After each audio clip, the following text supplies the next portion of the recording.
आज दोस्तों BSc second year linear algebra by doctor Vinod Kumar. Topic चल रहा है इस समय linearly dependent and independent vectors. दोस्तों आज के इस लेक्चर में हम लोग कुछ थ्योरम्स को कवर करेंगे, उनके स्टेटमेंट को समझेंगे वो क्या कहते हैं। तो आइए theorem number 1, any set of vectors which includes the zero vector is linearly dependent. कहने का मतलब अगर आपके पास कुछ वेक्टर्स हैं जिनमें से एक वेक्टर जीरो वेक्टर है, तब उन वेक्टर्स का जो सेट होगा वो लीनियरली डिपेंडेंट होगा, ये तय है। ठीक है दोस्तों, पीछे हम लोग लीनियरली डिपेंडेंट और लीनियरली इंडिपेंडेंट वेक्टर्स के बारे में पढ़ चुके हैं। आइए एक बार हल्का सा रिवीजन कर दें, थोड़ा सा ध्यान से देखिएगा। सपोज कीजिए हमारे पास वेक्टर्स हैं x1, x2, x3 से लेकर के xn, और हमारे पास स्केलर्स हैं अल्फ़ा 1, अल्फ़ा 2, अल्फ़ा 3 से लेकर के अल्फ़ा n, और इनका जो लीनियर कॉम्बिनेशन है alpha 1 x1 plus alpha 2 x2 plus alpha 3 x3 से लेकर के अल्फ़ा n xn, ये लीनियर कॉम्बिनेशन यहाँ पर जीरो है। तो दोस्तों हम लोग यहाँ पर ये कहते थे अगर सारे स्केलर्स यहाँ पर जीरो हैं तो ये वेक्टर्स कहलाते हैं लीनियरली इंडिपेंडेंट, और एक भी स्केलर अगर नॉन जीरो है तो ये वेक्टर्स कहलाते हैं लीनियरली डिपेंडेंट। लीनियर अलजेब्रा में थोड़ा गहराई से पढ़ने वाली किताब है, ठीक है ना। एक एक शब्द का बिल्कुल मीनिंग होता है, उसको बहुत ध्यान से गहराई से समझना है। हम ऊपरी तौर पर पढ़ेंगे तो हो सकता है हम वो चीज़ ना क्लियर कर पाएँ जो वो कहना चाहता है। दोस्तों यहाँ पर एक बात मैंने कही, एक भी स्केलर अगर यहाँ पर नॉन जीरो है तो यहाँ पर जो वेक्टर्स हैं वो यहाँ पर लीनियरली डिपेंडेंट होते हैं। अब यहाँ पर दो बातें कहूँगा। पहली बात तो ये है कि वेक्टर तो आप वही रखो, लेकिन स्केलर्स आप लोग यहाँ पर बार बार चेंज कर सकते हो। स्केलर्स आप लोग यहाँ पर कुछ भी चेंज करो, बशर्ते कि राइट हैंड साइड में क्या होना चाहिए, जीरो। अब स्केलर चेंज कर करके देखो, अगर आप यहाँ पर कम से कम एक नॉन जीरो स्केलर के लिए इस इक्वेशन को तैयार कर पाए तो हमारे ये वेक्टर्स यहाँ पर हो जाते हैं लीनियरली डिपेंडेंट। ठीक है ना। तो कहने का मतलब एक भी स्केलर अगर नॉन जीरो है की जगह में अगर ऐसे कहें, एक भी स्केलर अगर नॉन जीरो पॉसिबल है तो समझ लीजिए कि ये वेक्टर्स यहाँ पर कहलाएंगे लीनियरली डिपेंडेंट।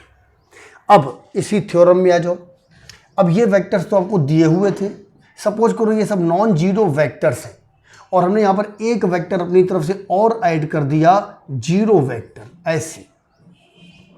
अब ये हमारे पास कुछ वेक्टर्स हैं जिनमें ये सब तो नॉन जीरो वेक्टर्स हैं, लेकिन एक वेक्टर यहाँ पर जीरो वेक्टर है।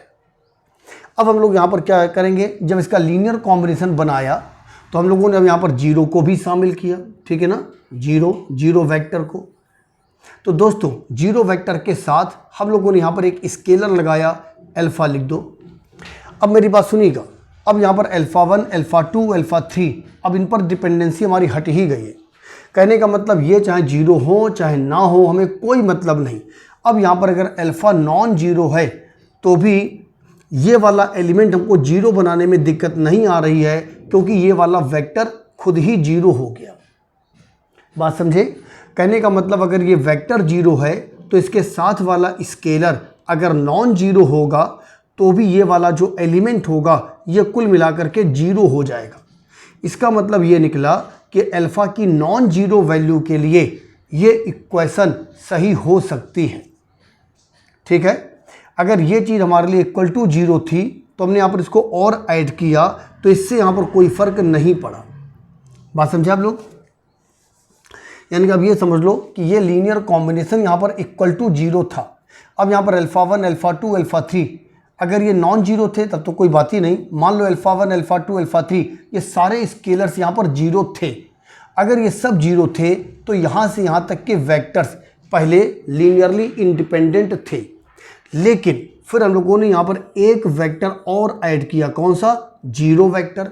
लेकिन जीरो वेक्टर के साथ हमने जो स्केलर लिया है वो यहाँ पर नॉन जीरो लिया है, क्योंकि जीरो इंटू समथिंग क्या हो गया, जीरो।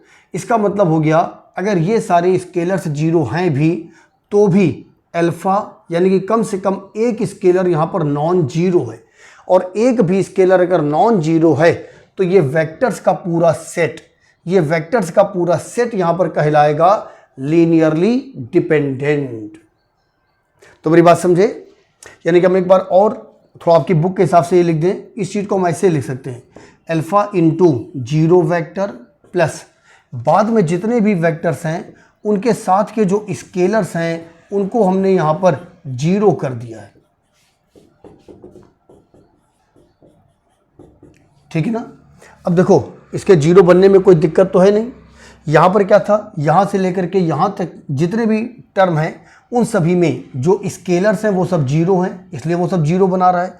और यहाँ पर हमारे पास वेक्टर जीरो है, इसलिए ये इसको जीरो बना रहा है। ओवरऑल इस पूरे की वैल्यू क्या है? Zero, zero vector. लेकिन यहाँ पर जीरो वेक्टर के साथ हमने जो स्केलर लिया है वो यहाँ पर हमने नॉन जीरो लिया है। और एक भी स्केलर अगर नॉन जीरो संभव है तो हम लोग कहेंगे वो सारे के सारे वेक्टर्स लीनियरली डिपेंडेंट हैं। इसका मतलब ये पूरा सेट यहाँ पर कहलाएगा लीनियरली डिपेंडेंट। तो दोस्तों यहीं से एक हम लोग नोट भी बना सकते हैं, एक नोट हम लोग बना सकते हैं। अगर हमको कुछ वेक्टर्स दिए जाएं और उनमें से एक वेक्टर अगर जीरो है तो निश्चित ही तौर पर वो सारे के सारे वेक्टर्स लीनियरली डिपेंडेंट होंगे। तो हम लोग नोट यहाँ पर ये बना सकते हैं, अगर हमको वेक्टर्स का एक सेट दिया हुआ है और कहा गया कि वो सेट लीनियरली इंडिपेंडेंट है, तो हम लोग एक बात दावे के साथ कहेंगे कि वहाँ पर कोई भी वेक्टर जीरो वेक्टर नहीं होगा। ठीक है ना? तो हम लोग क्या कहेंगे, if any set of vectors is linearly independent then it will not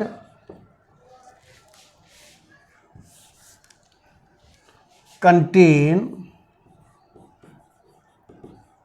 any zero vector.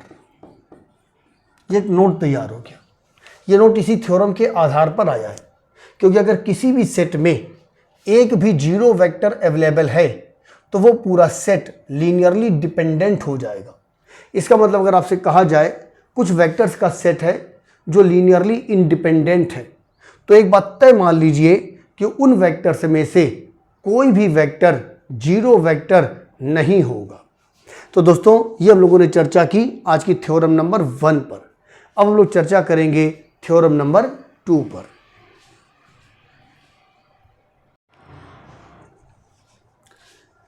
हाँ, तो आइए दोस्तों अब हम लोग बात करेंगे थ्योरम नंबर 2 की।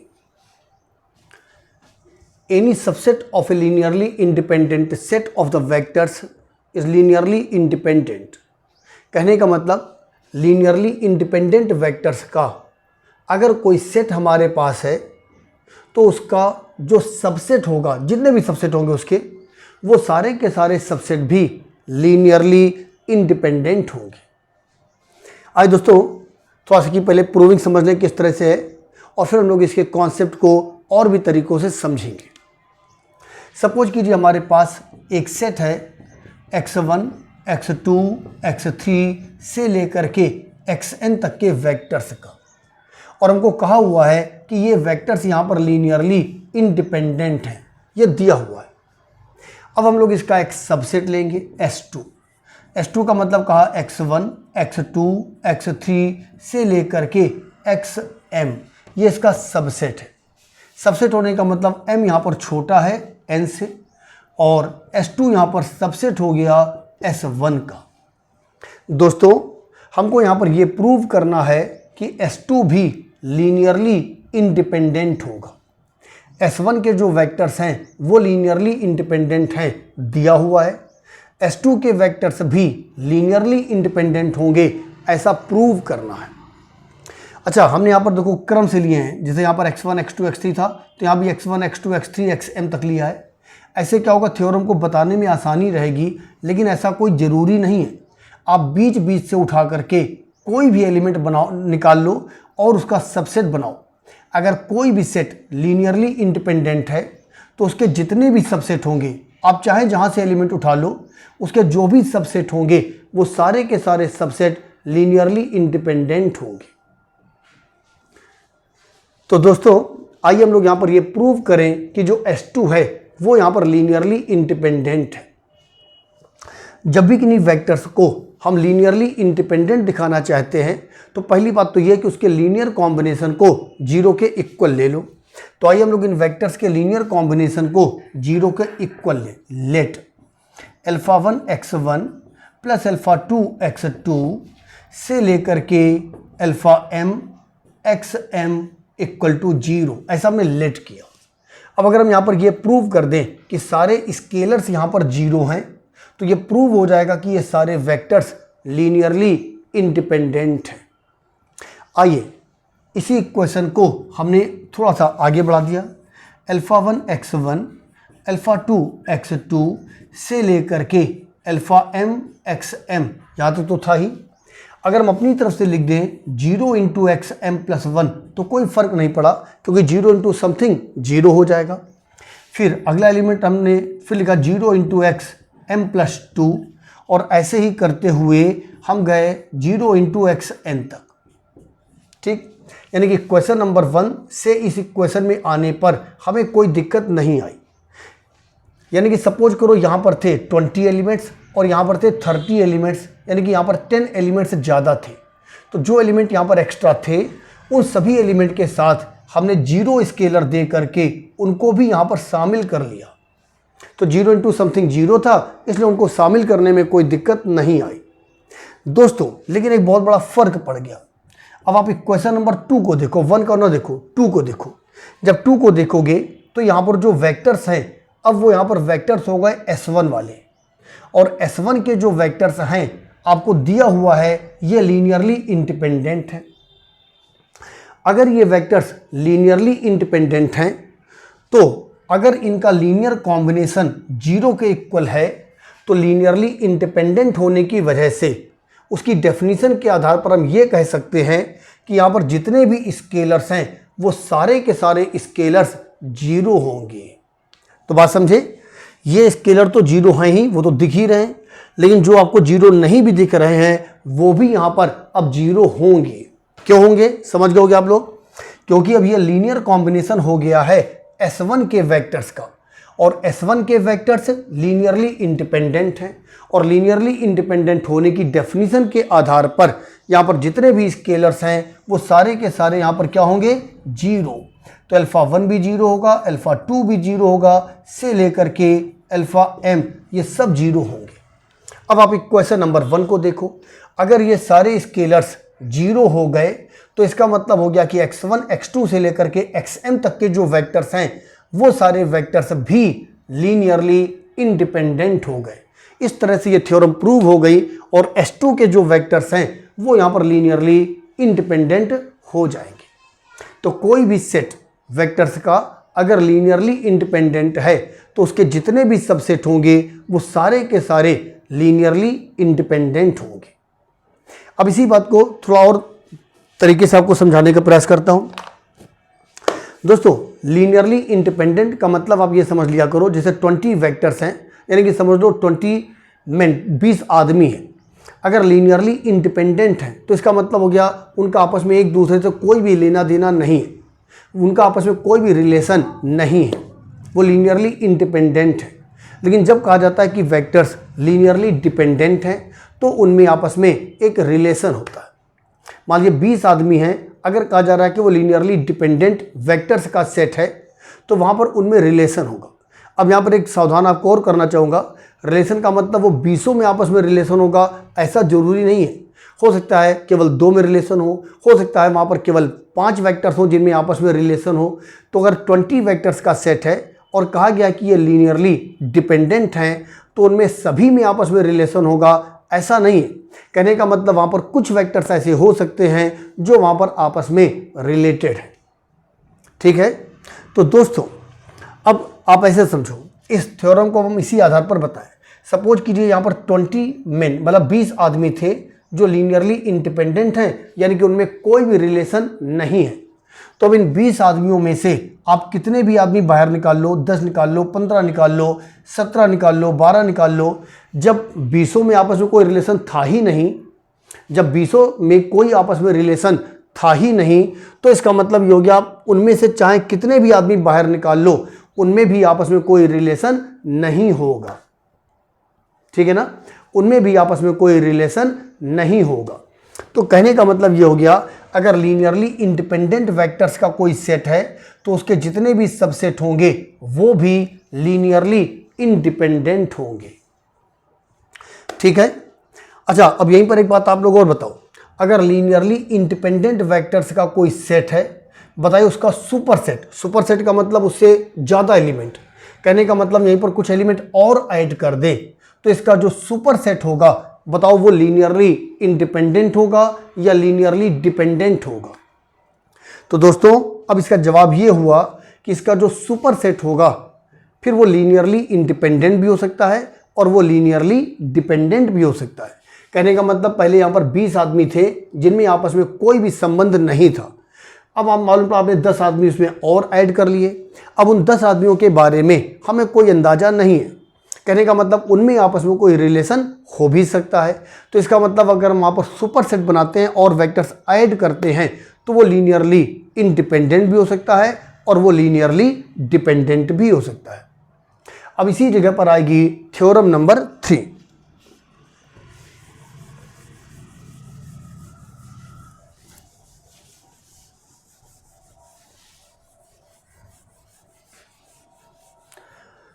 Any subset of A linearly, अब सबसेट की जगह पर ने हम कर दिया सुपरसेट। देखिएगा, एनी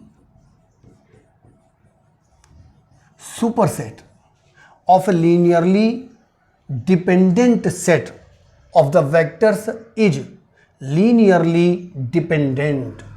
कहने का मतलब हो गया, अगर लीनियरली डिपेंडेंट वेक्टर्स का कोई सेट है तो उसका जो सुपरसेट होगा, सपोज कीजिए S1 हमारे पास कोई एक सेट था, X1, X2, X3 से लेकर के XM इतने वेक्टर्स यहाँ पर हैं और ये वेक्टर्स यहाँ पर लीनियरली डिपेंडेंट हैं। अगर हम इसका एक सुपरसेट ले लें, सुपरसेट का मतलब हो गया X1, X2, X3 से लेकर के XM जितने वेक्टर्स यहाँ पर थे वो सब तो हैं ही, कुछ वेक्टर्स यहाँ पर और आ गए। अब हमको ये प्रूव करना है कि अगर ये वेक्टर्स लीनियरली डिपेंडेंट हैं तो इसका जो सुपरसेट होगा वो भी लीनियरली डिपेंडेंट होगा। अब देखो, पूरी किताब में आपको बता दें, जब भी लीनियरली डिपेंडेंट और लीनियरली इंडिपेंडेंट की बात आए तो जो हम लोगों ने थ्योरम मतलब डेफिनेशन पढ़ी उसको तो अपनी जगह पर रखो, लेकिन आप समझने के लिए बिल्कुल वही रिलेशन वाली बात से समझोगे तो आपको हमेशा चीज़ आसानी से समझ में आएगी। यानी कि अगर कुछ वेक्टर्स लीनियरली डिपेंडेंट हैं तो इसका मतलब उनमें से कुछ वेक्टर्स ऐसे जरूर होंगे जिनमें आपस में रिलेशन होगा, और अगर वेक्टर्स लीनियरली इंडिपेंडेंट हैं तो इसका मतलब वो जितने भी वेक्टर्स हैं उनमें किन्हीं भी वेक्टर में आपस में कोई भी रिलेशन नहीं है। दोस्तों इसी आधार पर इस थ्योरम को मैं एक्सप्लेन करूंगा। अगर ये वेक्टर्स लीनियरली डिपेंडेंट हैं तो इसका मतलब यहाँ पर कम से कम 2 वेक्टर ऐसे जरूर होंगे जिनमें आपस में रिलेशन होगा। अब सोचो, अब आपने यहाँ पर कुछ वेक्टर और ऐड कर दिए, अब इनमें आपस में रिलेशन हो चाहे ना हो, लेकिन जो 2 वेक्टर यहाँ पर आपस में रिलेटेड थे वो तो अब भी यहाँ पर मौजूद है ना, और अगर वो अब भी मौजूद हैं तो इसका मतलब ये सारे वेक्टर्स अब भी लीनियरली डिपेंडेंट रहेंगे।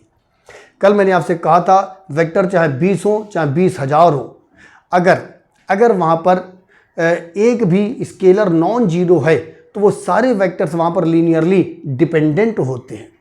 तो वही बात यहाँ पर है, कहने का मतलब अगर किन्हीं भी 2 वेक्टर में आपस में रिलेशन है तो उसके बाद वहाँ पर 20 वेक्टर्स हों, चाहे 20,000 हो या 20 लाख हो, लेकिन वो सारे के सारे वेक्टर वहाँ पर लीनियरली डिपेंडेंट ही कहलाएंगे। तो दोस्तों अगर लीनियरली डिपेंडेंट वेक्टर्स का कोई सेट है तो उसका जो सुपर सेट होगा वो भी लीनियरली डिपेंडेंट होगा। चलो अब इसी जगह पर एक और बात आओ, अगर मैं कहूँ लीनियरली डिपेंडेंट वेक्टर्स का कोई सेट है, बताइए उसका सबसेट क्या होगा, लीनियरली डिपेंडेंट होगा या लीनियरली इंडिपेंडेंट होगा। तो दोस्तों अब फिर वही बात, अगर लीनियरली डिपेंडेंट वेक्टर्स का कोई सेट है तो उसका जो सबसेट होगा वो लीनियरली डिपेंडेंट भी हो सकता है और वो लीनियरली इंडिपेंडेंट भी हो सकता है। कैसे, आइए समझें। सपोज करो यहाँ पर 20 वेक्टर्स हैं जिनमें 2 वेक्टर ऐसे हैं जिनमें आपस में रिलेशन था, तो ये सारे वेक्टर्स यहाँ पर लीनियरली डिपेंडेंट कहला रहे थे। अब आप लोगों ने इसका सबसेट लिया, जब आपने सबसेट लिया तो उसमें अगर ये दोनों वेक्टर बने रहे तो वो लीनियरली डिपेंडेंट वेक्टर्स होंगे, लेकिन अगर सबसेट से आपने इन दोनों वेक्टर को हटा दिया है तब जो वेक्टर आपके पास बचे वो वहाँ पर लीनियरली इंडिपेंडेंट हो गए। यानी कि लीनियरली डिपेंडेंट वेक्टर्स का कोई सेट है तो उसका जो सबसेट होगा वो लीनियरली डिपेंडेंट भी हो सकता है और वो लीनियरली इंडिपेंडेंट भी हो सकता है। ठीक है दोस्तों, तो ये हुई थ्योरम नंबर 1, थ्योरम नंबर 2 और थ्योरम नंबर 3। ये थी थ्योरम नंबर 3, यहां पर भी चेंज कर दें। ठीक है दोस्तों, अब हम लोग बात करेंगे थ्योरम नंबर 4 की।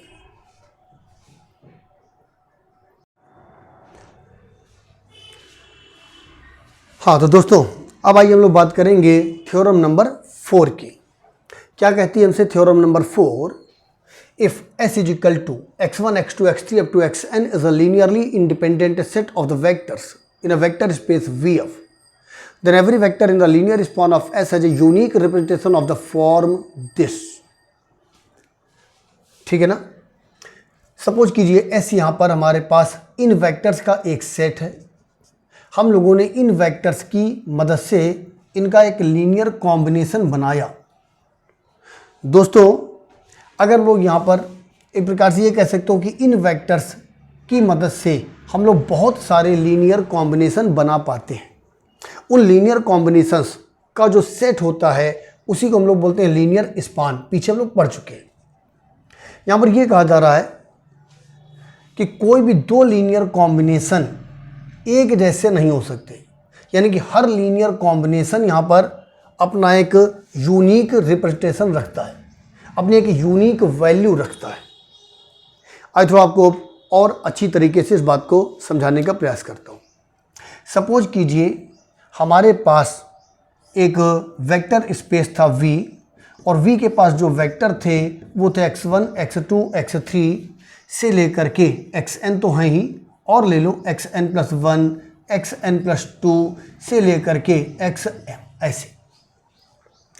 अब यहाँ पर हम लोगों ने क्या किया, कुछ वेक्टर्स लेकर के लीनियर कॉम्बिनेशन बनाया। जैसे हम लोगों ने इतने वेक्टर्स लिए और इनकी हेल्प से हम लोगों ने ये लीनियर कॉम्बिनेशन बनाया। α1 x1 + α2 x2 से लेकर के αn xn। मैंने अभी आपको पीछे डिस्कस कर चुके हैं हम लोग आपस में कि ये जो लीनियर कॉम्बिनेशन होता है ये V को ही बिलोंग करता है। अगर ये V को बिलोंग करता है तो इसका मतलब ये लीनियर कॉम्बिनेशन V के ही किसी एलिमेंट को देगा। अब इसकी वैल्यू V का कोई एक एलिमेंट हो सकती है। हो सकता है इसकी वैल्यू x1 हो सकता है इसकी वैल्यू x2 हो, x3 हो सकता है इसके आगे का कोई हो xn+1 हो, xn+2 हो। यानी कि कुल मिलाकर के ये जो लीनियर कॉम्बिनेशन है ये आपको V के ही किसी वेक्टर की वैल्यू देगा। सपोज कीजिए ऐसे मान लिया कि ये वैल्यू x4 के इक्वल आ गई। कहने का मतलब ये जो लीनियर कॉम्बिनेशन है वो वेक्टर स्पेस V के ही एलिमेंट x4 के इक्वल है। तो दोस्तों ये थ्योरम हमसे क्या कह रही है, अब इस बात को समझिएगा।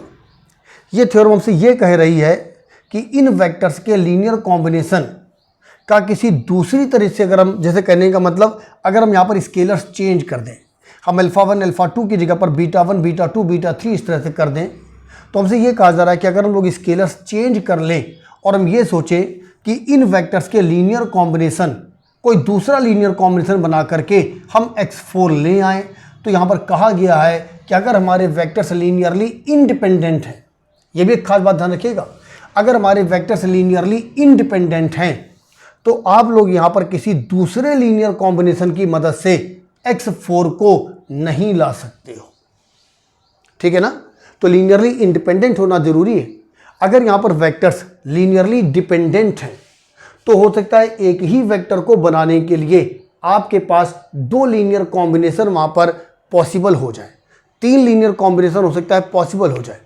लेकिन अगर हमारे पास वेक्टर्स जो हैं वो लीनियरली इंडिपेंडेंट हैं, अगर हमारे पास वेक्टर्स लीनियरली इंडिपेंडेंट हैं तो एक वेक्टर के लिए केवल एक ही लीनियर कॉम्बिनेशन पॉसिबल है, यानी कि जितने भी लीनियर कॉम्बिनेशन बनाओगे हर लीनियर कॉम्बिनेशन अलग अलग एलिमेंट देगा। कोई भी दो लीनियर कॉम्बिनेशन से आपको एक एलिमेंट नहीं मिल पाएगा, कोई भी दो लीनियर कॉम्बिनेशन आपस में सेम एलिमेंट नहीं देंगे, यानी कि हर लीनियर कॉम्बिनेशन अपने आप में यूनिक होगा। ये कह रही है ये थ्योरम। लेकिन उसके लिए ज़रूरी है हमारे पास जो वेक्टर्स हैं उनका लीनियरली इंडिपेंडेंट होना। अगर वो वेक्टर्स लीनियरली डिपेंडेंट हैं तो फिर ऐसा हो जाएगा, फिर वो यूनिकनेस वाली बात नहीं रहेगी। इसी पर अभी हम लोग आगे टॉपिक जब चर्चा करेंगे बेसिस की, तो वहाँ पर हम लोग इस बात को एक बार फिर से समझेंगे, ठीक है ना। लेकिन इस थ्योरम का ये मीनिंग हुआ। आइए दोस्तों, अब हम लोग बात करेंगे आज की लास्ट थ्योरम की, थ्योरम नंबर 5 की।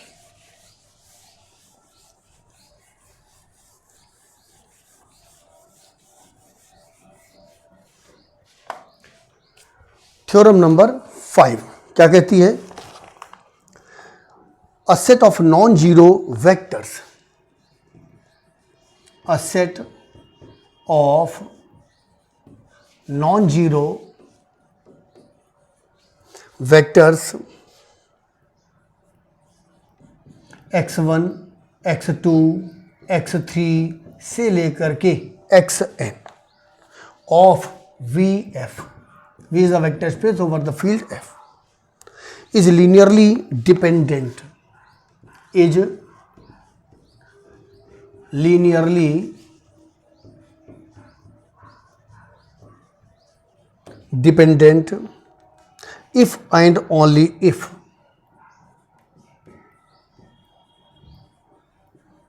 and only if some